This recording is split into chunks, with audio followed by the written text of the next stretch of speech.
নিরামিষ দিনে এইভাবে পুঁইশাকের চচ্চড়ি একবার ট্রাই করতে পারেন। আশা করছি ভালো লাগবে। ডালের সাথে সাথে এই চচ্চড়ি রাখবেন, তাতে আর কিচ্ছু লাগে না। সর্ষের তেলের মধ্যে দিয়ে দিয়েছি শুকনো লঙ্কা, পাঁচফোড়ন। এখানে সবজিগুলো সব একসাথেই আমি রেখেছি। এর মধ্যে আছে রাঙালু, মিষ্টি কুমড়ো, আলু, পটল, ঝিঙে, তার সাথে পুঁইশাকের শুধু ডাঁটাগুলো কেটে নিয়েছি একই সাথে।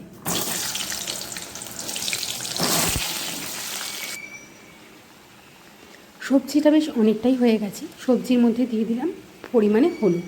লবণটা এখন দেবো না, সবজিটা এখন একটু কমে আসবে তারপরে লবণটা দেবো, তাহলে পরিমাণটা ঠিকঠাক বোঝা যাবে। সবজিটা নাড়তে এখন একটু অসুবিধা হচ্ছে, কমে আসলে ঠিকঠাক হয়ে যাবে। আর পুঁইশাকের পাতাগুলো অবশ্যই আলাদা করে কেটে ধুয়ে জল ঝরাতে দিয়েছি। সবজিগুলো দেখুন অনেকটাই মজে এসছে। এবার দিয়ে দিলাম পরিমাণ মতো লবণ। অবশ্য লবণের পরিমাণটা একটু বুঝেই দিতে হবে, সবজিটা কিন্তু আরও কমে যাবে। এবার খুব ভালো করে মিশিয়ে নিচ্ছি, নিয়ে একটু ঢাকা চাপা দিয়ে দেব।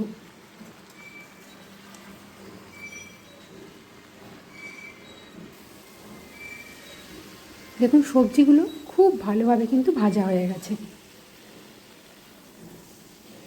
প্রত্যেকটা সবজি আলাদা আলাদা করে ভাজার দরকার নেই, একসাথে এইভাবে ভেজে নিতে পারেন। তেলটাও বেশ ছেড়ে এসছে।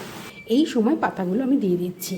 আর একেবারেই কিন্তু জল ব্যবহার করা যাবে না, এর থেকে কিন্তু প্রচুর পরিমাণে জল ছাড়বে। পাতাগুলো যে দিয়েছি তার থেকে কত পরিমাণে জল এই পুঁইশাকে ছাড়বে, সেই দিয়ে কিন্তু পুঁইশাকের সমস্ত সবজি সেদ্ধ হয়ে যাবে। কুমড়ো, পটল এগুলো সেদ্ধ হতে খুব বেশি সময় লাগে না। রাঙালু, আলু আর পুঁইশাকের ডাঁটাগুলো একটু সময় লাগবে। দেখুন কতটা জল ছেড়েছে পুঁইশাকের থেকে। এবার একটু ঢাকা দিয়ে দিয়ে রান্না করলে কিন্তু খুব তাড়াতাড়ি সেদ্ধ হয়ে যাবে। আচ্ছা, এখানে সবজিগুলো সেদ্ধ হতে হতে এখানে আমি সর্ষে আর কাঁচা লঙ্কা বেটে নিচ্ছি। আপনারা কালো সর্ষে, সাদা সর্ষে মিশিয়েও দিতে পারেন, শুধু কালো সর্ষেও দিতে পারেন। সাদা সর্ষে একটু অম্বলটা কম হয় বলে আমি সাদা সর্ষেটাই বেশি ব্যবহার করি। তো সাদা সর্ষে আর কাঁচা লঙ্কাটা বেটে নিয়েছি। এদিকে দেখুন সবজি কিন্তু সব সেদ্ধ হয়ে গেছে। এবার বাটা মশলাটা আমি দিয়ে দিলাম পরিমাণ মতো চিনি। চিনিটা একটু কম দিচ্ছি কারণ রাঙালু আর মিষ্টি কুমড়ো দুটোই মিষ্টি আছে, তাই মিষ্টির পরিমাণটা একটু কম দিলাম। খুব ভালো করে এবার মিশিয়ে নিচ্ছি। তো এইভাবে নিরামিষ দিনে একবার এই পুঁইশাকের চচ্চড়ি ট্রাই করতে পারেন, আশা করছি ভালো লাগবে। যদি ভালো লাগে চ্যানেলটাকে প্লিজ সাবস্ক্রাইব করে রাখবেন, তাহলে নিত্য নতুন রেসিপি পোস্ট করার সাথে সাথে আপনারা সহজেই দেখে নিতে পারবেন। ভালো লাগলে লাইক করবেন, শেয়ার করবেন।